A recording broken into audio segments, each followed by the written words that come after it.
Good evening, everyone. Artemis may be behind us with a safe return, so what's next? Hawkeye's revenue jumped 74% last year, according to its IPO filing. Blue Origin targets April 16th, that's just this coming Thursday, for its next New Glenn flight. And he also announced that oxygen has been extracted from moon dust for the first time. That sounds vaguely important. We'll talk about that. The Space Force has asked 14 firms to compete to build recon satellites. Amazon Leo is expected to launch mid-year, and they promise to be cheaper than Starlink. Rocket Lab not only completed their market offering, and they got a new contract. And Astroscale reveals the world's first commercial multi-orbit satellite inspection mission. Interesting. What are they going to do with that? All that, and our new summer intern is coming on to interview us. Check that out. It's going to be fun. From the news desk at the Center for Space Commerce and Finance, my name is Thomas Andrew Olson, and this is The Unknown Quantity.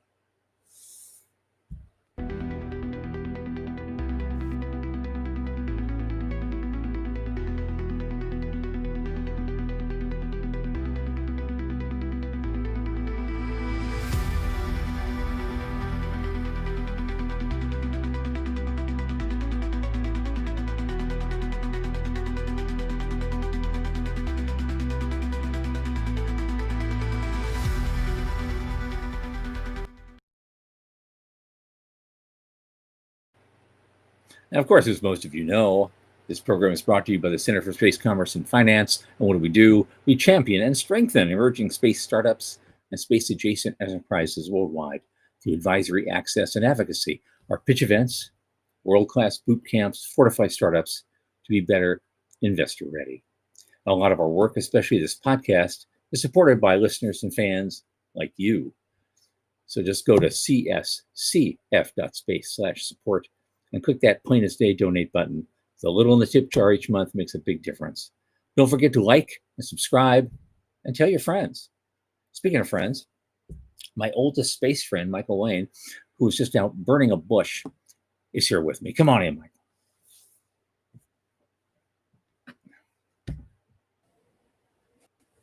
Hey, how you doing, man?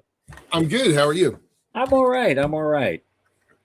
It's a beautiful day out here in the Pacific Northwest. It was raining a lot yesterday, but kind of gorgeous today. So you can kind of see the sun is like making its way up. Up my screen. That's all. It was a nice day here too. Had a lot of running around to do today, but it's all good. Yeah. Got some rest a little bit later. I still got a crap ton of stuff to do. I'm behind on a couple of things. One's that's vaguely important. Yeah. I'll get that done. It's gonna be a late night, I think. Yeah, absolutely. Morty's here. Hi, Morty. You were just here. Hi again. Veronica Ann's with us. Oh, good evening, my dear.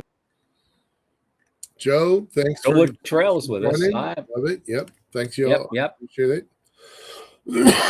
Pardon me. Okay. Yeah. Actually, I was kind of wondering how our show is going to be today because there's so many people out in Colorado for symposium today and this whole week really. Yeah. I imagine we'll have quite a bit of news to catch up with on Thursday. Some stuff is already starting to showcase. They're putting out new pictures, new slides, new video, various things they're working on. So kind of exciting. It's kind of exciting time to be in space right now. Oh yeah, absolutely. Yeah. It's just an exciting time in general to be in space. We were happy to see that Artemis came down safely and everybody's fine. And I guess the heat shield looked a little beat up. It did. Even more than usual. I did wonder about that. Eric Berger sent a note with a picture. He's the guy who runs the space channel for Ars Technica. And he had this great big picture of Orion. And there's like a piece that looks like was missing from the heat shield, and people were calling and asking questions. So he posted it, and Jared Isaacman said it's a normal thing. We've already seen it. We saw it in testing. The heat ablation is not kind of perfect, and so that was a spot that didn't get as much heat as other places. So it was a little surprising, and yeah, that capsule definitely looked a little bit beat up. So Yeah. Wonder if Yeah. they'll. Of course, Who we don't know that stuff, right? of course, Babylon B put out a joke that said, "You know what? That toilet was still broken. Those guys had to go really bad, so they shifted their trajectory so they could land near a Buc-ee's." Oh, nice. Well, if that's all you have to joke about, I mean, right? If that's the worst thing, right? It went pretty well. I gotta tell you, but it has opened the floodgates a little bit because, well, now that that's kind of out of the news cycle in a minor way, what's coming up? There was in the news they found a thing called Science. It's a BBC Science Focus. They were saying, okay, well, how about checking this out? Excuse me, 6 mind-blowing space missions now set to launch this year. Yeah. And so starts off with China's Chang'e 7. Yep. And so lunar water deep craters, that kind of thing. They're going to land on the rim of Shackleton Crater right next to the South Pole. And then it's going to deploy a rover. And so they're moving on. They're going down their path, just a very steady pace, and haven't changed up anything. No. And then the Nancy Grace Space Telescope is going to launch sometime after September. It's similar to Hubble, has the same resolution, etc., but it views an area of the sky 100 times larger than Hubble does. And so they're going to use that to cover a vast area of the skies with remarkable speed. And it's only a 5-year mission, but it's 3 sky surveys that they're doing. They're looking at the center of the Milky Way, and then they're looking out into the wider universe. Then the next thing coming up, ESA is launching something they call Plato, interestingly. Planetary Transits and Oscillations of Stars. They use 26 cameras, and they're going to scan the skies looking for just tiny dips in the star's brightness created when a planet passes in front of it. Right. And so we're going to be looking for more exoplanets. We've already found like 6,000 or something. And they're hoping they'll find another 500 this year. There's going to be JAXA is launching a mission. It's hoping to land on one of the Martian moons. Yep. And maybe even bring a piece of it back. So Mars sample return may be kind of DOA right now, but FOMOS or DEMOS sample return might be a reality. I would love to see that. That one, yes, that one's one that's pretty exciting to me. I'm not a Martian, but I'm a lunatic. But still, I have hopes for that one. Yeah, and so I guess a while back, we sent something out to kind of to the DART mission, smacked into an asteroid, and changed its orbit around its larger partner asteroid by 32 minutes. Well, they're sending something now called Hera. It wants to go back to the same asteroid and look at the damage. Oh, I had not heard about this one before. Yeah, that's pretty neat. Smaller CubeSats, which will determine what the asteroid's made of and map the internal structure, find out as much about it. And then there's something, who's doing this? It's called, it's built by ESA. It's called Bepi Colombo. That's an exotic name. But it's going to go to Mercury after an 8-year journey. In November of this year, Bepi Colombo arrives at Mercury after an 8-year trip. That's because the mission's a double whammy, because shortly after arriving, the craft will split into 2 separate science orbiters. This thing's big. It's going to map the planet's surface, study any exosphere that might be there, etc. And then JAXA's Mercury magnetospheric orbiter will examine the planet's magnetic field to gain a better understanding, not just the solar system, but the thousands of known exoplanets, sun-hugging Mercury. There's a lot going on. Yeah. And, that's something we can look forward to this year. Meanwhile, I NASA only claimed, knew about 3 of these, so that was yeah, like I've heard the names, I guess, but I didn't know any of this was happening this year. yeah, and this is all Except for ESA and China. JAXA stuff. We haven't Yeah, even talked about what's going on yeah, here. yeah. There's something from AP put out today. It says NASA already has the next Artemis flight in its sights following their triumphant moon flyby. And I've already seen a picture. Yes, the Artemis 3 booster is already heading somewhere, And so here we are. They say the next flight director Rick Henfling said the next mission is in fact right around the corner. So, but it's added to the docket literally for next year, and so it's going to dock their Orion capsule with a lunar lander or maybe 2 in orbit. Both, of course, SpaceX and Blue Origin are racing to have their company's lander be ready first. Yeah, and they're vying for the all important Artemis 4 moon landing, in a couple of years. And so this is going to be a big test and a big competition. Who can do better? And so that's this Artemis 3, even though it's not going to the moon anymore, it's just an all Earth orbital thing. But it's probably one of the most important missions that we could do. Yeah, coming up. Yeah, necessary tests, necessary development. Absolutely. Okay. Shout out to some of the other guys here. Dr. Cathari, thanks for showing here. Hey. Dallas Beanhoff, always great to see you guys. Wes, thanks a lot. Glad you all are here. It's a good day. Yeah. And Wes. Yeah. Joe says Bucky's for the win. Yeah. Yep. Yeah. We got a good crew tonight. Great. It's going to be fun. Now, do you know of a firm called Hawkeye? Yeah. Hawkeye 360. They are really involved with some of the military side of space. Yep. Gosh, they came to a conference back when everything was digital, so I guess it had to have been 2020 or 2021. Okay. And they're heads down, nose to the grindstone folks that were really trying to build enduring relationships with the military to provide Overwatch. And I hadn't heard from them in 4 years, something like that. And then all of a sudden they're like, and we're going public because and the IPO was just filed like last Friday. Yeah. And it showed that their revenue actually jumped 74% last year. Yeah. That's so huge.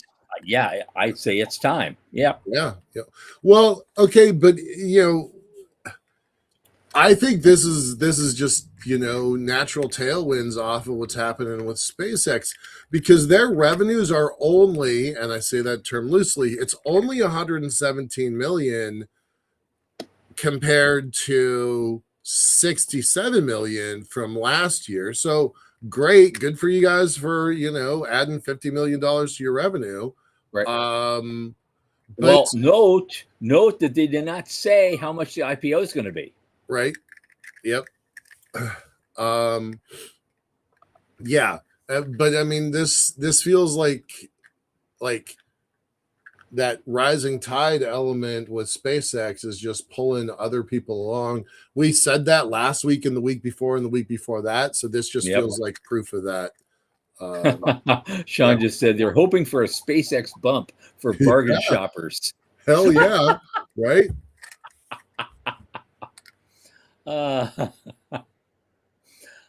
Yeah. No, I don't. It would not surprise me if other people don't announce soon too, that are actually in better position. Right, $100 million in revenue is kind of table stakes at this point. Like, I was a little surprised.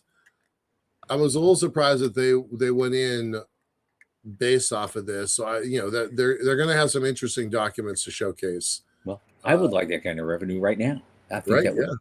Yeah. So I would not throw that kind of revenue out of bed for eating crackers. I just wouldn't do it. Blue Origin is targeting just this Thursday for the Flight 3 of New Glenn. So they're getting that ready literally right now while we're talking. Yeah. And it's going from out of Canaveral. So yeah, they're one of my favorite space companies. So I know they're right around the corner. I think the world needs. I think SpaceX needs more real competition, and this is hopefully a step in the right direction. So yeah. We might have some cool news on Thursday. I'm hoping. Yeah, it would be. That would be cool. So it may just be split between Space Symposium and that. Yep. Yep. So the next thing is also a Blue Origin story. It's out of the Telegraph. They're claiming, BO Origin is claiming it has developed a reactor that can release breathable air from lunar soil. Yeah. And I can't, go any further because everyone should subscribe. They've been working on this for a while. Their Blue Alchemist system, they earned something like $30 million in revenue from NASA as a research contract, but it's actually working now. So that's kind of exciting. Hopefully we'll get something more out of that at the that symposium. Yeah, I think that one's, as you said earlier, vaguely important, right? Knowing how to pull oxygen off of the land in situ and use it, that could be a big deal. It's going to be huge. It's going to be huge. I'm going to just echo Joe's comment in the chat here. If Blue Origin can increase cadence and Stoke comes online, we might have some real competition. I was having exactly this conversation on Saturday night at Yuri's Night. Did anybody go to Yuri's Night? It was great here in Seattle. Shout out to the Seattle folks that were repping that. But yeah, I had almost exactly that conversation because Stoke and Blue were out in force at Yuri's Night this week. So if I was going to go to a Yuri's Night, I have to go way back down below the Space Coast again to find a party. I'm sure because I'm sure at KSC they were doing something, or someplace like that. That's a long drive. Right. That's just a long thing. And I just did that, a week ago. Yeah. Yeah. Pepsi and Coke. Yeah. That's funny. Okay. Next up, and we're doing well on time. I guess 3 months ago, Space Force put out an RFP request. They wanted more maneuverable reconnaissance satellites that can quickly change orbits, which they're now euphemistically calling dynamic space operations. Mm-hmm. Okay. Basically, it's a satellite with a gas tank that be refueled in orbit and ensure mobility as Spacecom needs to respond to threats from adversaries. And so they're planning on-ramps to add new companies to the contract and use it as a mechanism. They have selected 14 firms to participate right now for this Andromeda program. They have 1.3 billion or something for these programs. And it's a big increase over last year, but it's not clear if Andromeda is included in the total. But the 14 firms selected very, very quickly, and you can also scroll it down. Andrew Industries, Astrana Space Tech, BAE Systems, General Atomics, Electromagnetic Systems, Intuitive Machines, you've heard of some of these, L3 Harris, Lockheed Martin, Millennium Space System, Northrop Grumman, Quantum Space, Redwire, Sierra Space, True Anomaly, and Turion Space. So more than half of these guys I've heard of. Yep. A lot. Yep. And so it'll be, that should be an interesting competition down the road. I mean, they were so quick in getting those numbers in after just putting out the RFP 3 months ago. I almost am expecting a result from somebody by September, It's not a lot of money, and all of these companies are very well positioned to do this work.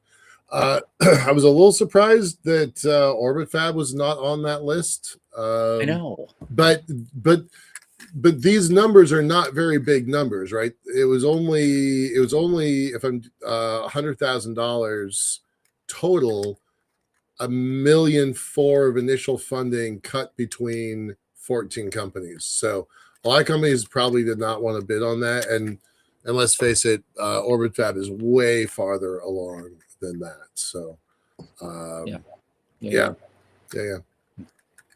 Okay. Let's see. We're doing great on time. I love this. Yeah. Amazon Leo is going to launch mid-year, and they're hinting, at least in the annual letter to shareholders, that they're going to focus on enterprise users first, but they hint at a lower price than Starlink. So we'll see. It's officially scheduled to launch mid-year, so July, maybe June, July. Mm-hmm. They already have meaningful revenue commitments from enterprises and governments. So they've made deals with Delta and JetBlue and maybe some others. Of course, they're facing an uphill battle against Starlink, but they're going to offer faster speeds, especially for uploads, after they launched a private beta focused on gigabit speeds. So we'll see. I think they're going to go where the customers are at first to do this. So, companies like mine, Avialto, I don't think will have to be concerned about that. They're not ready to go that low in price. Right. And we're ready to do that and take it on. So it's nice to see a lot of players in the game, and there's plenty of room for everybody at this stage. So 2 billion people that aren't served. Right. So gigantic market. They're aiming for 3,200 satellites. Yeah.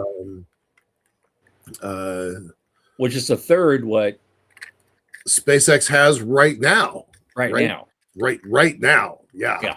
So that kind of they only have 240 up there right now, which, quote, isn't likely enough to provide global robust coverage. So that's where they are today.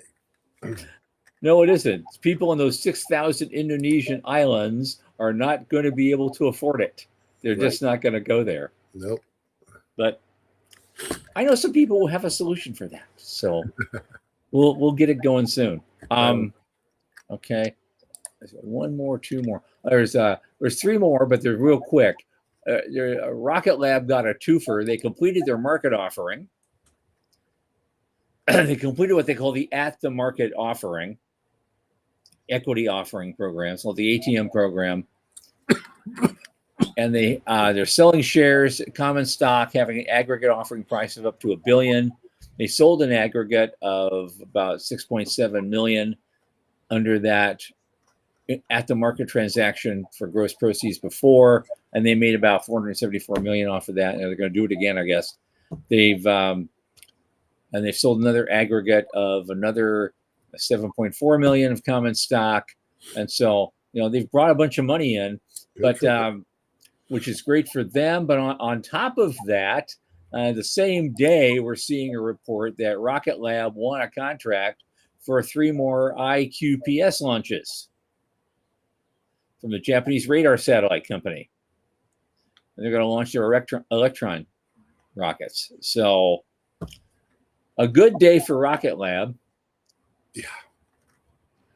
Yeah. And finally, and this is something I haven't seen. It's another thing out of Japan. It's called Astroscale Japan, which I haven't heard from much. But they're a leader in satellite servicing. They're unveiling a concept of operations, what they call the ISSA J1 mission, scheduled for launch next year, which its whole job is to inspect 2 retired Japanese satellites in orbit. They're going to remove or 2 and inspect 2 satellites.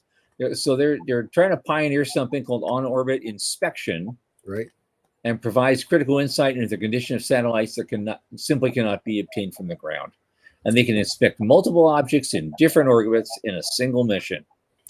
That's a direct copycat to an American company called Scale that's been out for Scout. They've been doing that for about 3 years. I haven't heard much about them in the last year or so. Their CEO stepped down and somebody else took control of it.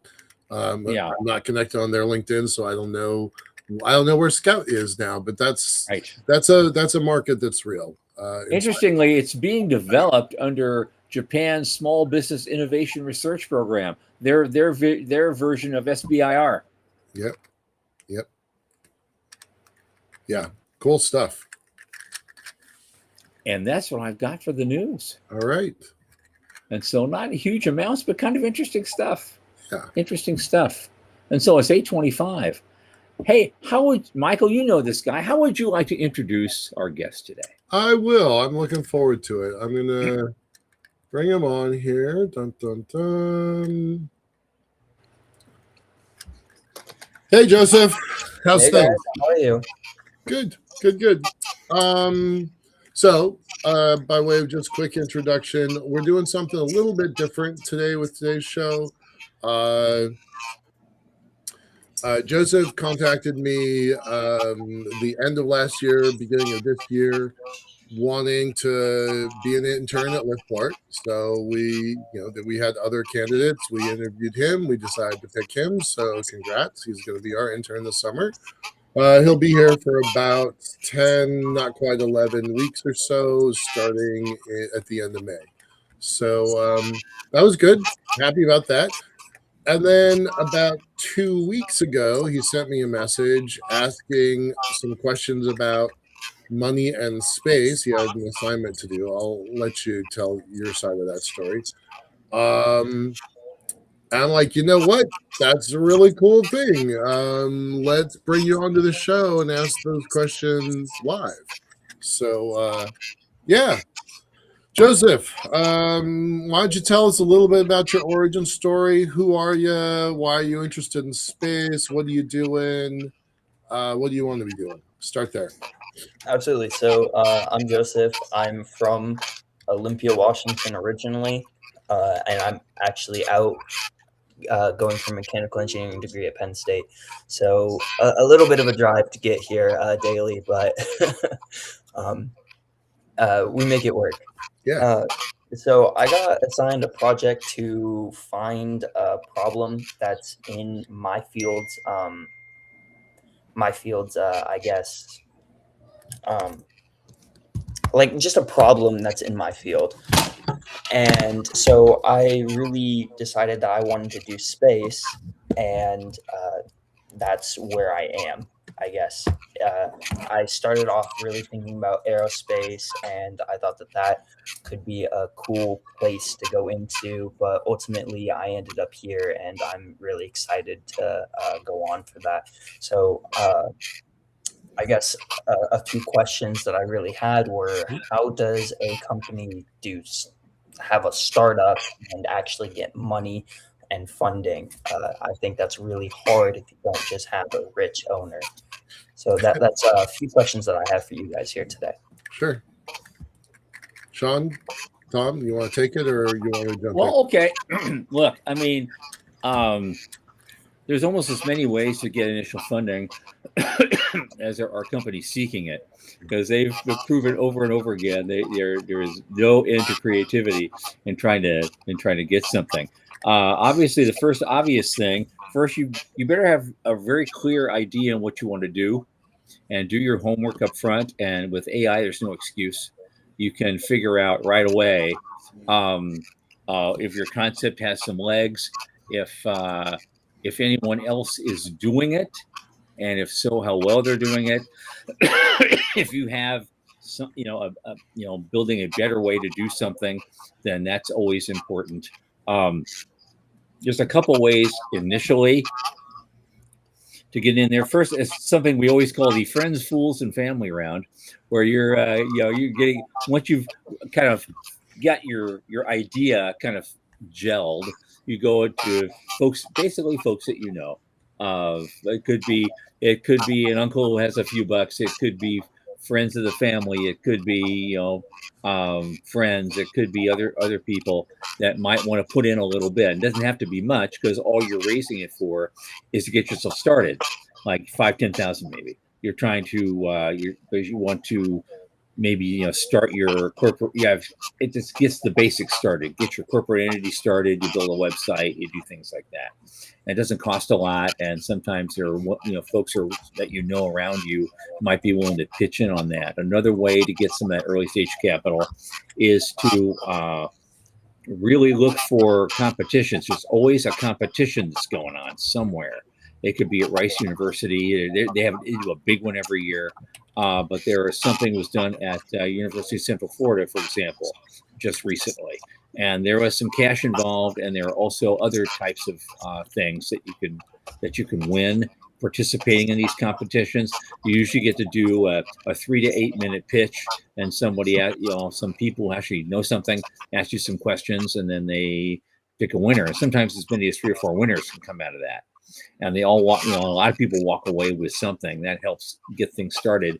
But it also helps you get your name out there and get some visibility. And visibility can lead to traction, because the people you meet in the audience at those events sometimes are more important to you than winning the event. That has happened in my world a number of times. We've had lots of different pitch competitions. We've awarded well over $400,000 to a lot of deserving companies over the years. And some of them, they didn't win a prize, but they met somebody in the audience who approached them, and they talked and they made a deal, and they end up getting even better funding. One of our poster kids was a company called Spire from 2012. Esper Satellite Imagery in Australia, and there's a whole bunch of them.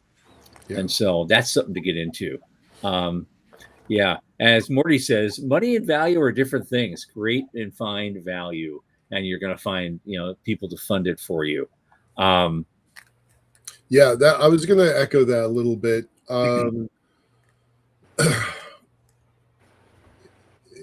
Silicon Valley talks about the minimum viable product. What's the smallest thing that you can build as a client? What will they pay for? And then find a client. This industry is, I think, I'm going to be blunt about it. I think it's kind of corrupted by the idea of letters of intent, where people, a company that's not worth $2 million promises a company $1 billion worth of product, and that company does a reciprocal handshake. They're also not worth $2 million, but they offer $1 billion worth of product. To me, that borders on fraud, because both of those companies are now making announcements. We have $1 billion client. Well, do you really? So this industry has a lot of that, and I'm very much against that philosophy.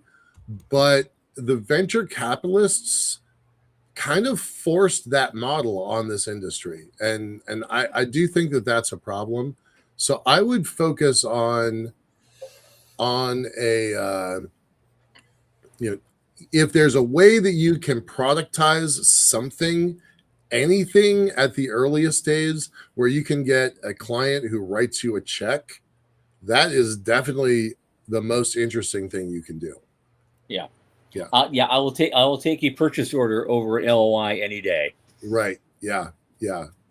I'll take a purchase order for 1/100th of the price if it's cash that I can spend now. Sean? I want to step out for just a second, because if you're developing a product, and if you're convinced that this is something the industry needs and the industry doesn't, you're going to have to tell your story, and you're going to have to convince people. All right. So that's, and talking about Michael, he has had to do that. And he still does it, where he has to convince people that this is the story that for what he's developing is needed. And so you have to be willing to go out there and lay it on the line sometimes. And that's the nature of business. And so if you find something compelling to you that, hey, the industry really needs this, but the industry is not paying attention, you're going to have to keep on preaching and talking that till they start paying attention. And you'll eventually win people around slowly but surely. But be persistent. If you think this is the right thing and nobody's listening, keep on talking till they start listening. So it's a very simplistic idea for me to come back, because I can go into detail of the business side and all that, but sometimes it's better to step back and just let's talk about the fundamentals and repeat the fundamentals over and over again. That's great. You guys touched on actually a few of my questions that I have here coming up. I kind of wanted to have each question build off of each other, just kind of in an organized manner. So I guess my first question to you is, companies, when they're first starting up, they have money to get from the first area kind of to the second area, kind of getting from one point to another, and then maybe they'll need to get more funding. How does an actual company decide or figure out or determine just how much money that they need to get to the next point? I'm doing that right now. Like, Okay. literally, that was an assignment I gave to my team Thursday last week. We're about to start a capital raise. It'll be our first real one ever. I'm both excited and nervous about it. And I'll just tell you what I told the folks. If we're gonna keep to our 1,000-day schedule, of which we've burned already over 90 days, we're gonna have money in the door by this time next year, and not just a little bit of money, but a lot of money by this time next year. So the first things that we're doing is scouting law firms, trying to determine who is going to be our representative counsel, because getting that stuff wrong is expensive and a very big problem. So that's the very first step that we took, and then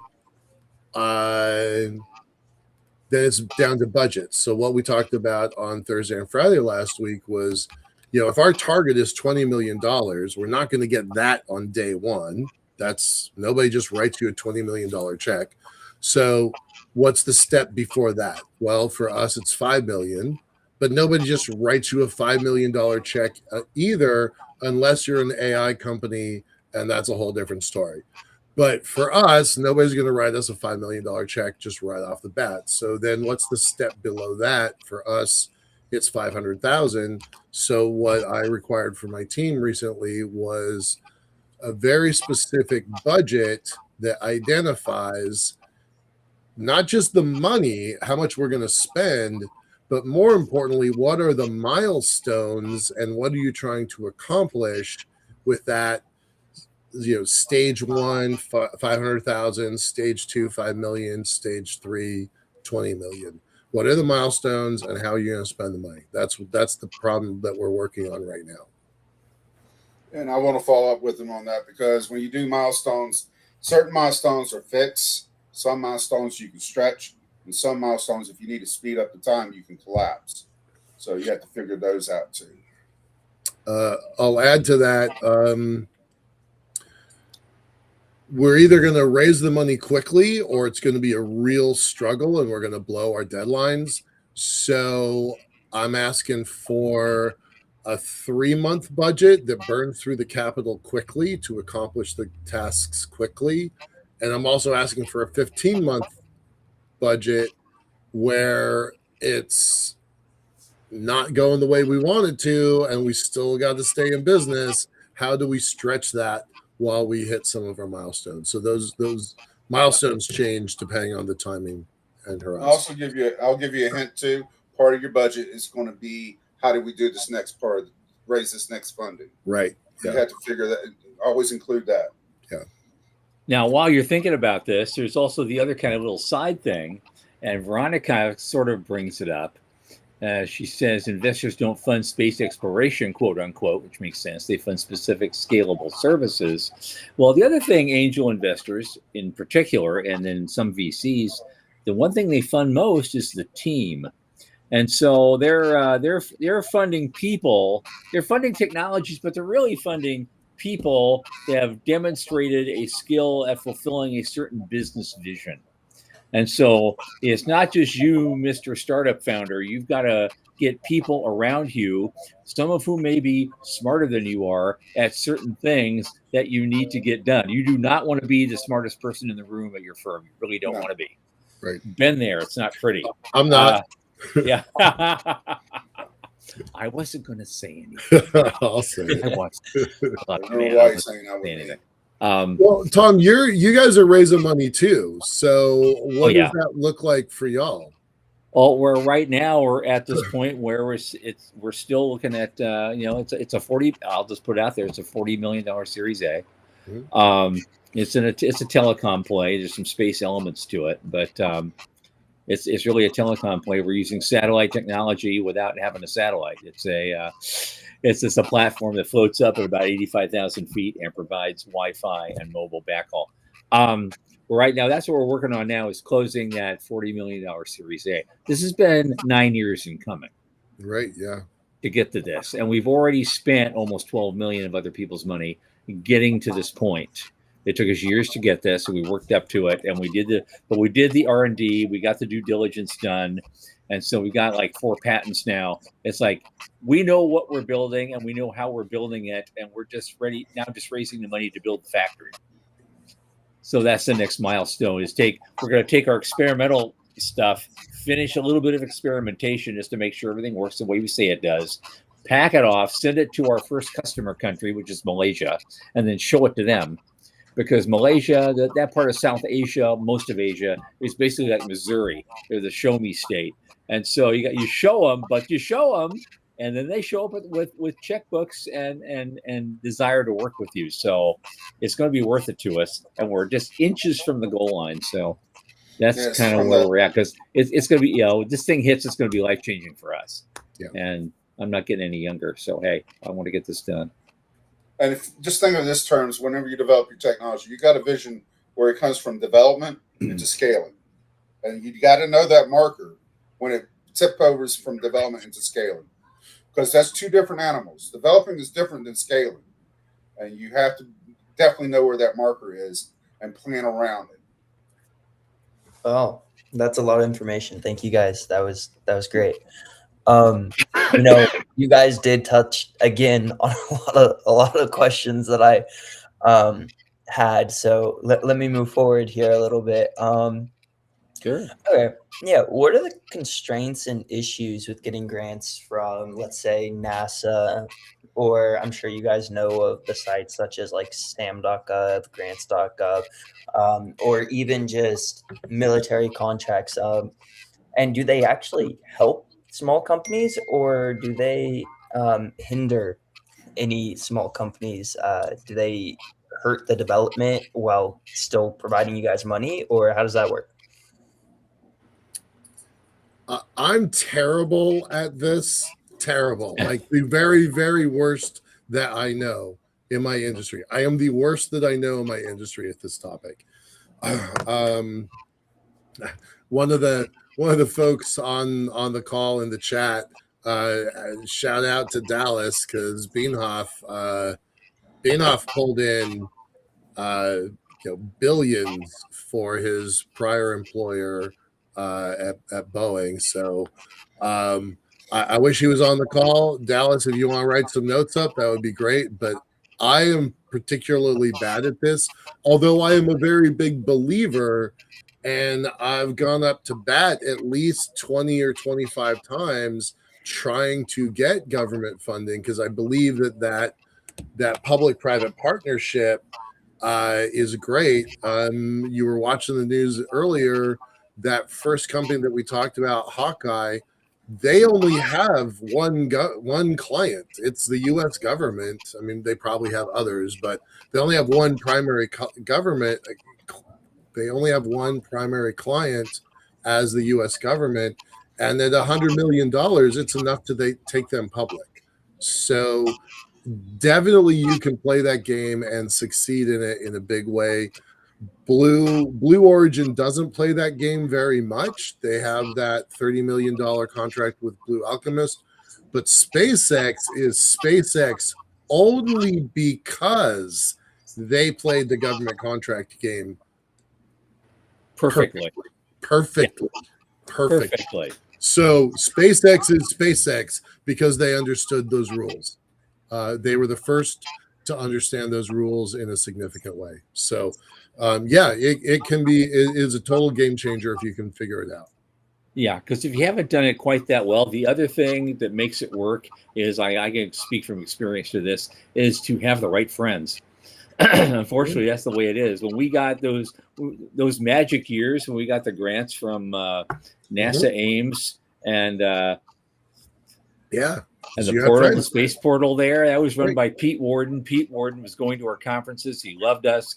He loved the things we were doing, and he wanted to help fund it a little more. And so we had an experimental program basically for like 3 years. And we got big grants every year through the Ames portal because the right people were running the Ames portal and fought to have that, create that grant program. Once Pete Warden was retired out and some of the other leadership changed hands, those philosophies changed as well. And so, we're just looking for the right. I'm talking to people right now. Actually, we're looking for the right opportunity next time they do a grant. The type of grant proposal that we could fit in. We're ready to go in and apply for it, but just they're few and far between for us, and they haven't really shown us much. And so it's hard. It's hard to do. Mm-hmm. Yeah, I'm going to put Dallas's comments on the screen because he knows a bit more about this topic than anybody I know. The concerns with SBIRs, SCTRs, and other government contractors is the time factor. They are too slow for a fast-moving market area. Also, it is easy to get trapped into seeking the next topic, even if it is outside your business plan. All of that is true. By the way, I will point out that the SBIR program was closed for most of the last 6 months. It is about to reopen, but it was a program that there was a lot of kind of political heat around, and they're reinstating it with some new rules. So the SBIR program that we're all familiar with is not the one that's going to restart in a matter of weeks. So hopefully some of the rules will change. Yeah, that is another thing. They will change the rules on you and change the requirements. And sometimes they'll do it midstream. Right.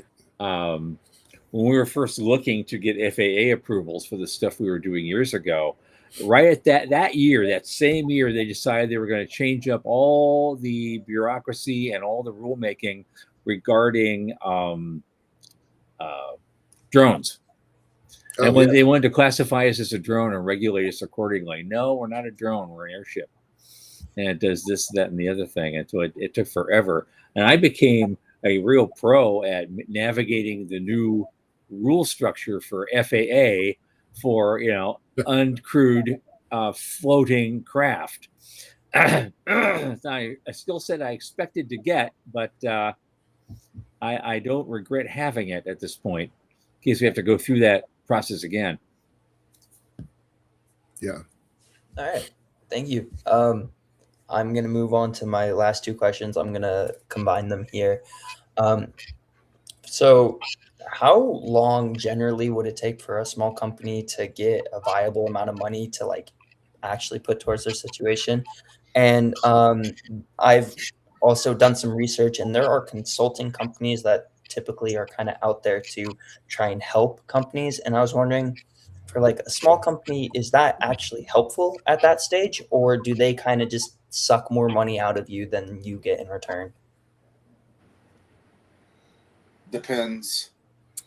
Yeah, that's a case by case situation. Yeah, it depends on what they're going to expect in return. Yeah, and because what could happen is that they expect equity, then they might actually take over and run your company that you're trying to build because they're trying to make their money back or for the time they invested. But I'm not saying every one of them, but you have to really do your homework on them. We're lucky that we've got two very good lift port contractors on this call. Wes is doing some legal stuff that we're looking into and investigating, and Joe is building out our satellite. Let me tell you, both of these guys are super capable, so shout out to y'all, gentlemen. Appreciate it. But also, they're not nickel and diming us to death. They are in it for the long haul, and they want to be partners with our big idea. But also, I will throw some other people under a bus that I'm not going to name, but some people are awful in this industry. Some people, You think? you put your hand out for a handshake, and you better count your fingers when you come back, because That's true. you might not. Yeah, there are some bad people in this industry, and it is a handshakes industry. It is. People know each other.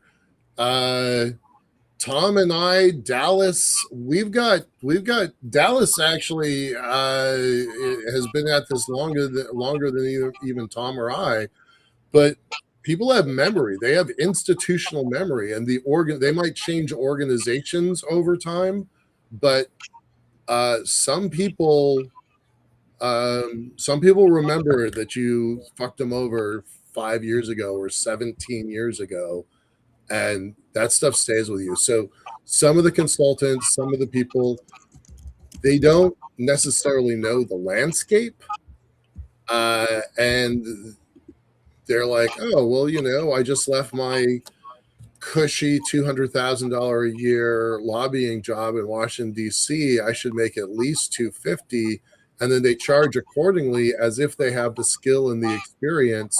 Those people never get phone calls from me. Right. And so as Dallas suggests up here, relationships matter. And there's never too soon to start building relationships. Right. And so anything that's happening at your university, there's stuff going on, there might be some professional event going on. Plan to attend it and meet people. Network. And network the shit out of it. Take advantage of every opportunity your university can give you to find other opportunities, because you just never know who you're going to talk to. It's a very insular industry, so network. Yeah, absolutely. Some of that's starting to change a little bit when you got new money coming in, where you have to require to be able to communicate on a bigger picture instead of inside your bubble. Let's take Veronica's comment a little bit farther. This angel investors versus wrong button. Angel investors versus venture. So there are angels, like, your rich uncle that we all wish was writing check. Tom and I, Sean, we don't have rich uncles anymore, right? So that's not an option for us. Yeah.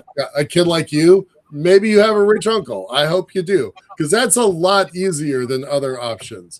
Most of us don't have that option. There are angel investor networks, so you right. can also go look for those too. But angels typically don't know what the hell you're talking about, and the amount of education you have to do for an investor to make them understand what you're doing, why you're doing it, and the risks.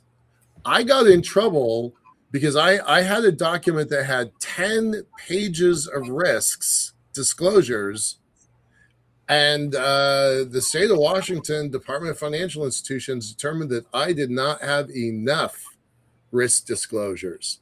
10 pages was not enough, but there's no metric for that. Right. And so you give this stuff to investors and you're like, well, I think I did my job. And they come back and say they don't. So angels are very tricky and it's very slippery. You might have a great relationship with that particular angel, but your paperwork might be deemed insufficient. Right. So that's a problem. And then because there's so much new money going into the space sector, there are VCs that know space, and there's VCs that think space is cool, but they don't necessarily know it. So relationships matter. Finding the right investor mix matters. Great. My very last question for all three of you is, in the next 5 years, 25 years, maybe going further on, what do you guys think space and the space market is really going to look like? Okay, I'll start. I was kind of ready for this. It's short. It's short and sweet. It's pretty. It's I don't go into a lot of detail on it. Right now, AI is to me a huge bubble looking for a pin, and it's going to pop within the next 5 years. That bubble is going to pop. There's going to be a mad scramble to get out of stuff and get into other stuff. And who's going to be making money off of that? Jeff Bezos and Elon Musk. They're not. They're gonna. Musk in particular, he will find a way to short that whole deal, even his own, and make money. And he's going to build. And he's going to use that to build his lunar city. I think I'm also predicting in the next 5 years that Michael will get significant funding to get his lunar elevator project started.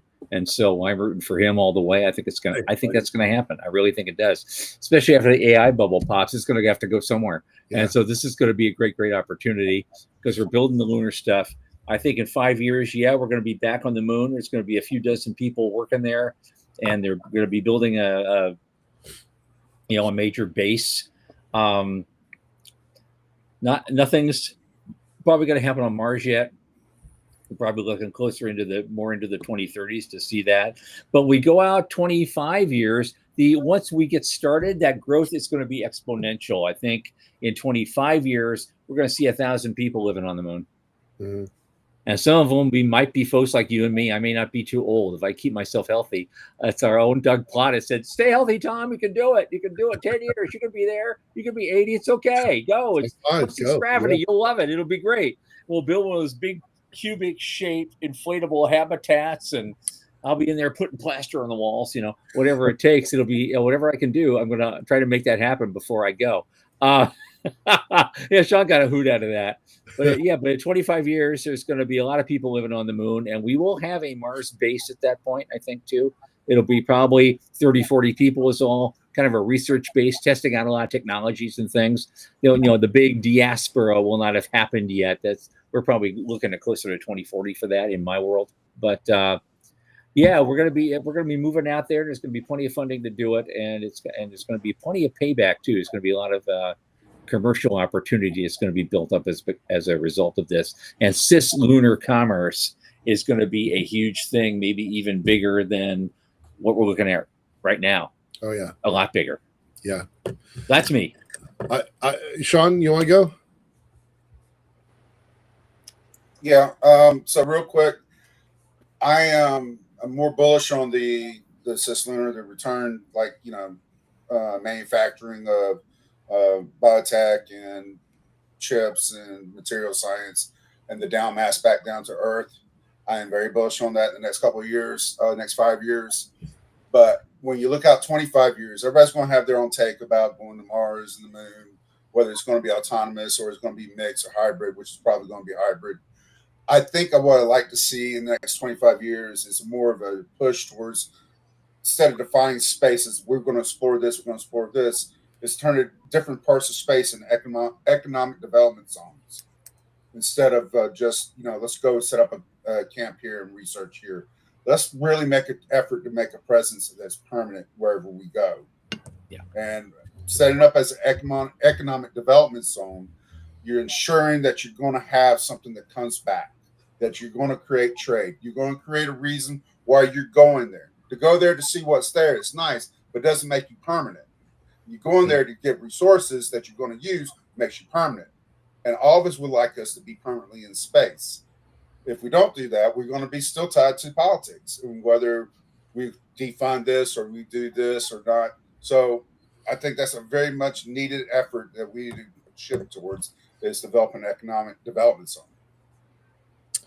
I in this case, despite my head in the clouds working on the lunar elevator, I'm much more grounded in my predictions. I think it's, Tom said 1,000 people living and working on the moon. I totally back that. I think it actually might be higher than that, but I'm looking at it from an economics perspective.